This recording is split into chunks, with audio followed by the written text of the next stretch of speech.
Today we're benchmarking Cyberpunk 2077, which has had a number of setbacks over the past year or so, and longer than that. But specifically today we're looking at PC performance. We'll be testing a number of video cards and a few different scenes for setting the stage of what type of average performance you can expect throughout the game, but also just average performance in general from one card to the next. This includes the RTX 30 series cards, the new AMD RX 6000 series video cards. We've got a 5700 XT in there, some 10 series NVIDIA Pascal cards, and a couple of others like the RX 580 to give you a good scope of how the game performs overall with a few of the different graphics options and presets toggled between. Before that, this video is brought to you by the Be Quiet PureBase 500DX. The PureBase 500DX is a new push from Be Quiet into mesh-fronted cases that are more thermally focused.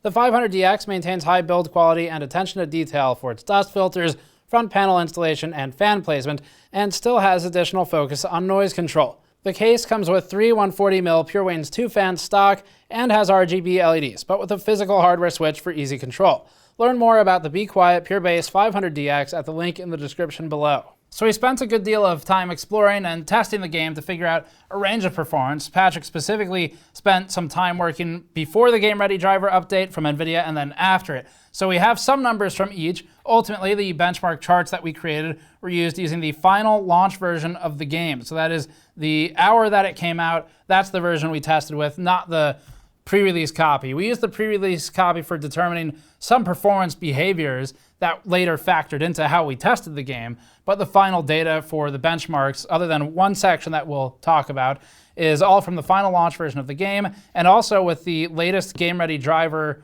from NVIDIA and the latest driver from AMD, both of which explicitly list Cyberpunk 2077 as supported in the driver notes. As always, of course, when benchmarking a game, you're going to have scenes that are higher in performance and lower in performance, and depending on where you test, those will vary. Frame time consistency especially will vary in this game as well when you switch from, for example, a high-speed combat scene with a lot of moving elements to a cutscene or a partially controlled cutscene, walking around, exploring, things like that. So these are all items that we have to factor in when determining the benchmarking methodology, and that's why we'll have a table showing you the performance range on a 3080 before we get into the rest of the cards. There's a lot of numbers to go through today, so let's get into it. We'll start by looking at some of the initial benchmark numbers, and then we'll switch over to show the final charts with 1080p high, ultra, 1440p high, 4K high, and a couple of other tests like DLSS and RT testing. We like to do preset scaling tests as we ramp into new games for benchmarks. We often perform these on one GPU at the high end to then quickly determine the hits to performance that are sustained for each successive increase in graphics quality. This then helps us determine what graphics settings we should be using for testing all of the other cards. This also helps viewers determine whether it may be worth a settings reduction in order to gain performance, depending on the performance to quality changes. We'll next look at the performance in different parts of the game, and then we'll start looking at the card-to-card comparisons.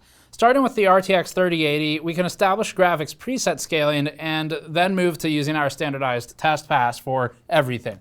We'll check from low to ultra at 4K to determine how graphics impact performance. We've got a couple of video captures that we'll be playing back right now, and we'll have labels on the screen for what the graphics setting is, although this isn't meant to be a qualitative analysis today.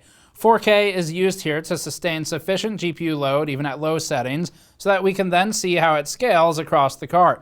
This should also scale similarly on other cards, although lower settings could start loading the CPU in some scenarios that aren't bound by the GPU, obviously. At 4K low, which we advise against running since you could just do a higher preset and a lower resolution for better quality, we ended up running at 93 FPS average with this hardware.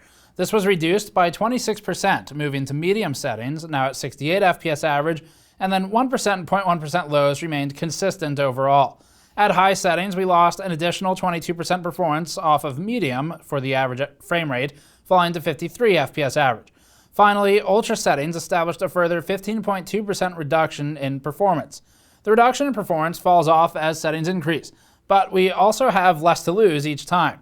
The jump from ultra to high may not be visually worth it compared to the frame rate gained, as you can see here, so trying to strike a balance between high or medium-high settings may be the best mix of quality and performance that we've seen thus far. This next section does spot checks of gameplay during the first 30 to 45 minutes of gameplay. We do this testing to determine how consistent the frame rate is throughout different types of scenarios that unfold in the game. This is important to ensure that we choose a testing area which is representative of gameplay on the whole and not overly lightweight or overly abusive on the GPUs. Checking for consistency also helps us to determine how frequently users should expect their frame rate to take hits, or what type of game content causes those performance hits. When spot checking performance, we start by installing a high-end GPU and tuning settings to get approximately 60 FPS during normal gameplay. This allows us to pick out instances where the average frame rate spikes or dips below our target. Using an RTX 3080, we determined that the medium preset at 4K was useful for looking for scaling throughout various scenes. Texture quality isn't controlled by the graphical quality preset, so we chose to leave it at high for all testing, the maximum setting. This will only meaningfully impact VRAM consumption and was fine for this card. This is also the only test we performed before NVIDIA's Game Ready driver shipped, which allowed us to look at how the driver impacted performance when it did update. Overall, it improved, and you'll see that in the next few charts when we switch to higher settings. And so we used the Game Ready driver for all of the ensuing benchmark charts. The goal of this table, though, was to identify a good bench scene, not to measure final performance, and so the initial driver was fine. With the driver update, performance improved enough that we switched to 4K high as our preset as the upper bound for non-RT testing. For recording this type of data, we intentionally avoid recording cutscenes or other non-representative parts of games when spot checking. But Cyberpunk blurs the definition of a cutscene. There are frequent instances early in the game where the player is locked into place during conversations or scripted sequences, but everything is still rendered in-game and the player retains camera control. We consider frame rate during those sequences to be of lower priority since the player doesn't need to move or shoot. So for starting this table then, we chose the Street Kid character origin, which starts the game in the streets of Night City, where we want to do our benchmarking ultimately. We recorded 11 segments over the first half hour or so of the game. Segment 1 was a cutscene with Kirk, the loan shark, asking us to steal a car, getting in the car, getting stopped by gangsters, arriving at the garage destination, and average FPS is high here because most of the time was spent in enclosed spaces or talking to another character in a car in first-person view with limited view of the scene outside. Segment 2 is entering the garage, attempting to steal the car, and a cutscene of getting arrested by NCPD. Again, this is indoors for the most part, and part of it had our character's face pressed into the ground. Segment 3 was waking up, talking to Jackie, and then this entire segment is a dialogue cutscene. After this, a cutscene montage plays without camera control, which we didn't record for the FPS numbers. Segment 4 took place in enclosed rooms and behind cover, so average FPS is high once again. Segment 5 is a handoff and riding the elevator down. Segment 6 is especially low frame rate thanks to a car chase that was included. And then segments 7 and 8 are relatively lightweight overall. Ultimately, a simple unweighted average of the average frame rates during these segments is 65 FPS, and excluding all of the scenes that contain any dialogue or cutscenes that lock the player in place, that brings the average down to 63 FPS. Our approximate goal for an appropriate benchmark scene was around here, but remember that this was with the original driver, so we'll be moving to different settings for the next charts with the Game Ready driver. Our final scene matched these numbers well, and this doesn't represent a worst case or a best case, it's just the average behavior right in between them. 1% and 0.1% lows aren't as bad in our benchmark scene as they are in graphically intensive combat scenes. But combat scenes are difficult to replicate like for like, given the noise of the data from all of the random elements involved in them. Before we get into wider non-RT benchmarks, we'll first look at a couple of quick ray tracing tests with varying DLSS levels of quality. The goal of this was again the same as with the preset testing. We wanted to rapidly determine the type of performance scaling for each DLSS setting, but since RT hardware remains still used by a minority of players, we'll focus more heavily on the rasterization tests in a moment. This doesn't look qualitatively at DLSS today, just quantitatively. Quality checks will have to come later, if at all.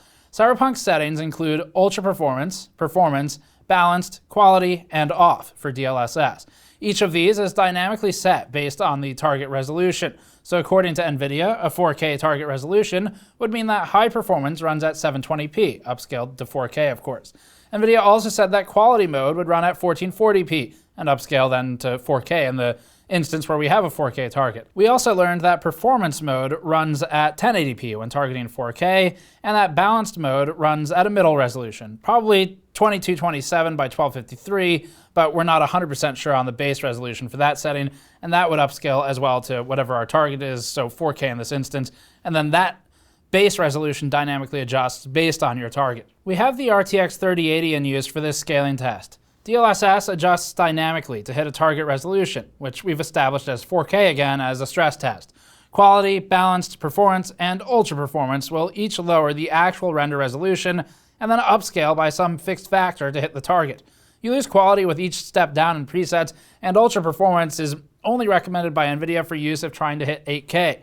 And the loss of quality and image overall becomes more significant as you drop down to, say, 4K or especially lower.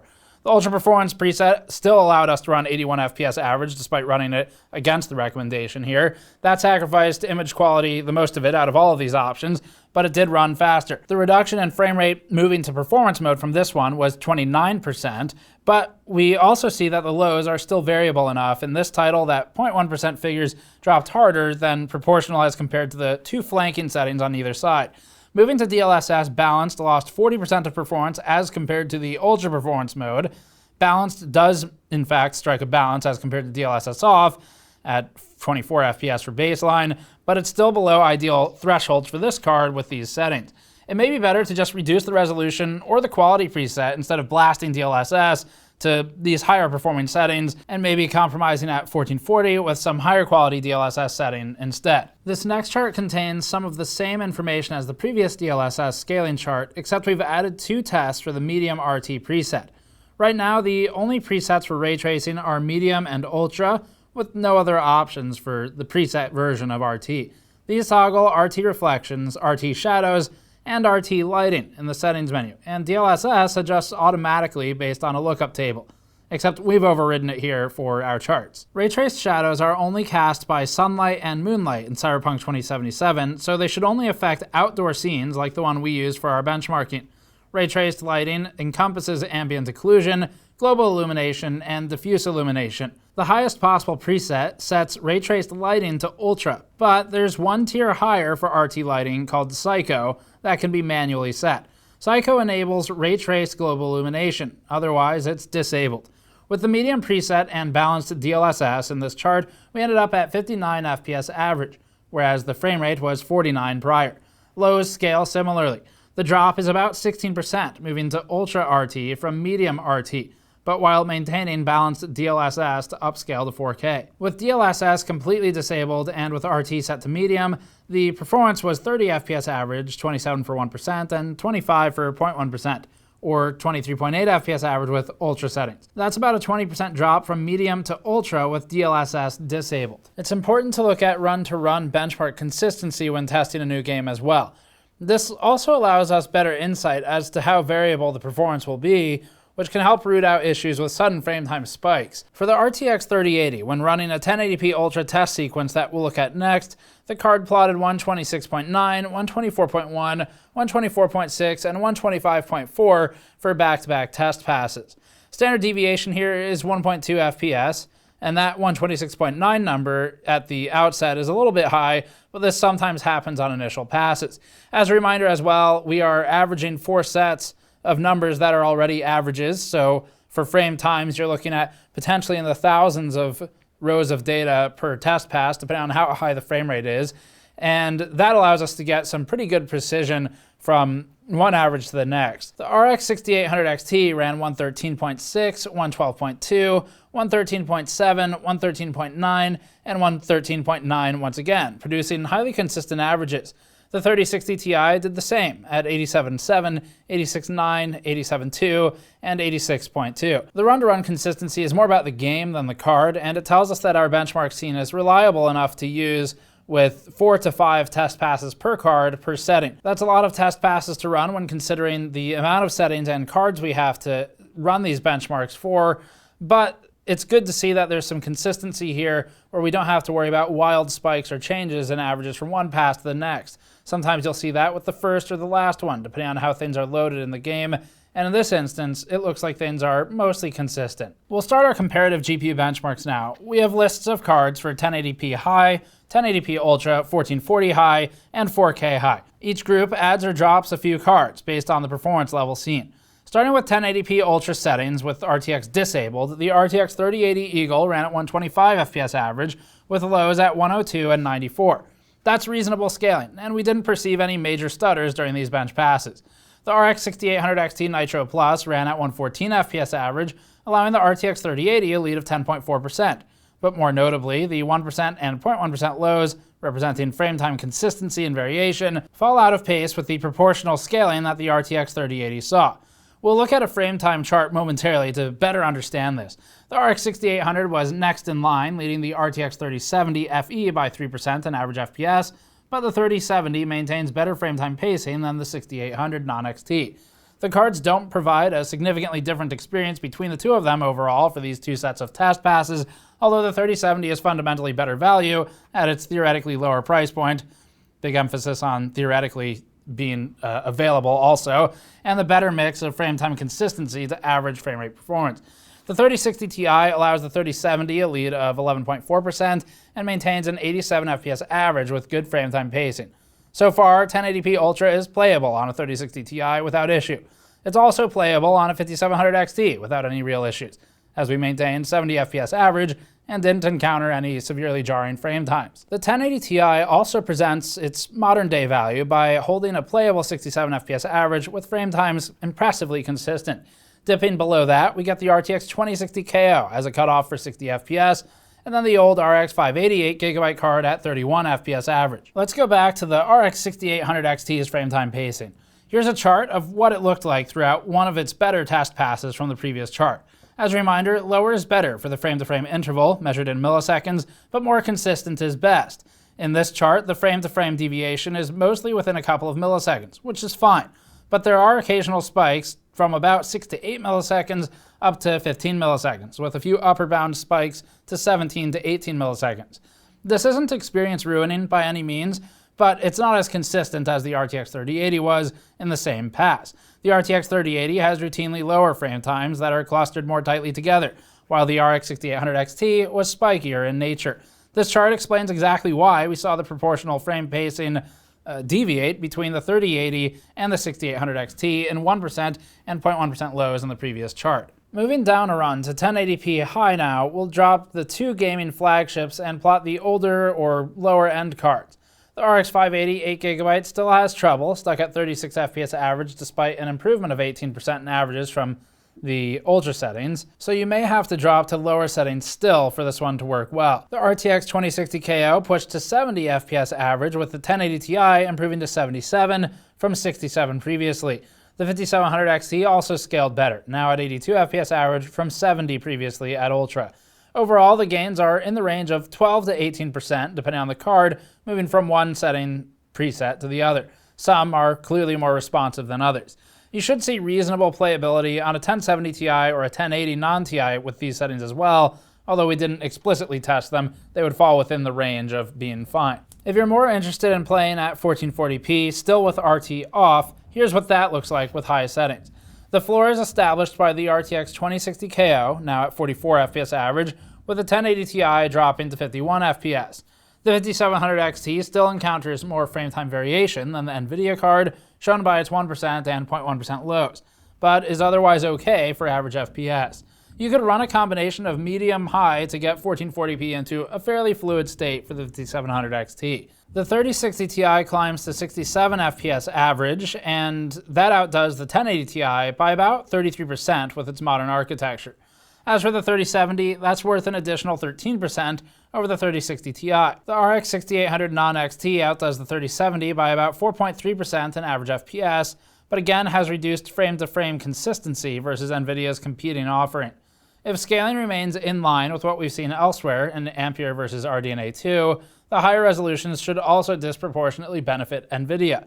The 6800 XT holds 90 FPS here, with the 3080 at 101, so both of these do fine at 1440p. Finally, at 4K high, we encounter our most restricted set of cards. Not much can run these settings, so we kept testing limited to the RTX 3080, the RX 6800 XT, and the RTX 3070 FE.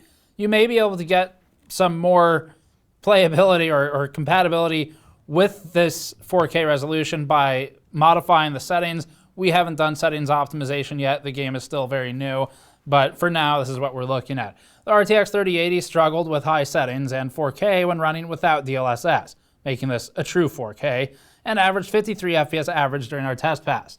That's fine, but we're starting to find the limits of these cards. The RX 6800 XT allowed the 3080 a lead of about 14% here, while the 3070 FE fell below 40 FPS average.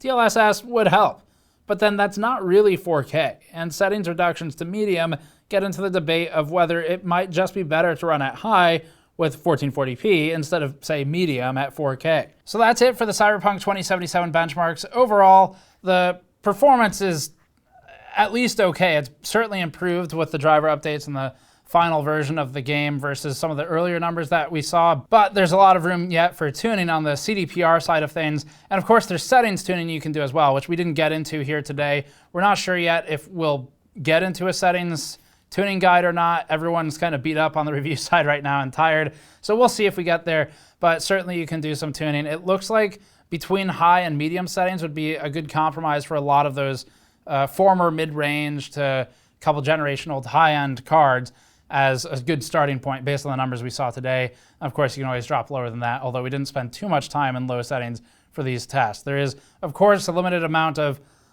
time that we have to really sink into these benchmarks when a game is brand new. So we ran through a pretty good list of cards to get a relatively complete view of the landscape. And you may have to do some basic percent scaling math from one card to the next if we skipped yours. For example, a 1080 Ti versus a 1070 Ti or a 1080, there's a pretty well-known range at this point that you can find through previous benchmarks, and then try and extrapolate from there where your card will perform. But anyway, that's it for now. We'll get back to Cyberpunk hopefully in the future, but we're not sure exactly when. You can subscribe for more as always, or go to store.gamersnexus.net or patreon.com/gamersnexus to help us out directly, and we'll see you all next time.